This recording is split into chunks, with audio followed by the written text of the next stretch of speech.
Izikhulu ze-SABC zaqala zathi zihlela ukudiliza abasebenzi abangama-600 ngenxa yokwentuleka kwezimali.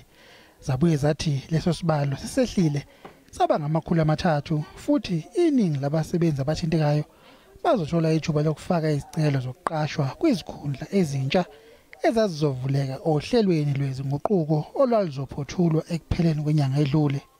Lolo hlelo lisaqhubeka kodwa izinyunyana azigculisekile neze.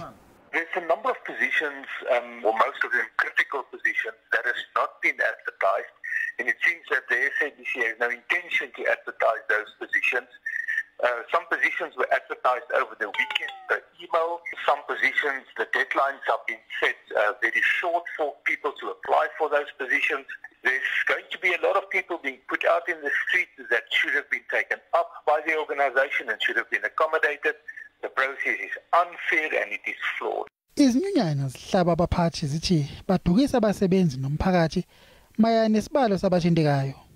We believe that there's over 1,000 people that received letters, not only 300 people. Nenyunyana yabasebenzi i-Communication Workers Union nayo inezinkonondo. There was a process where people were supposed to apply for certain positions, and they could not do so because the system at SABC in terms of the application was not working at the HR level. There are people that have moved from surplus to redundant. That shows again that SABC management is completely not clear of what it's doing. Zombili izinyunyana zithi zicabanga ukubuyela enkantolo zabasebenzi ziyophikisa indlela abaphathi abenza ngayo izinto.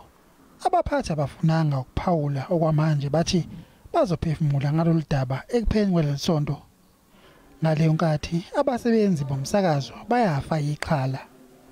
Mbongeni Mutsho, SABC eGoli.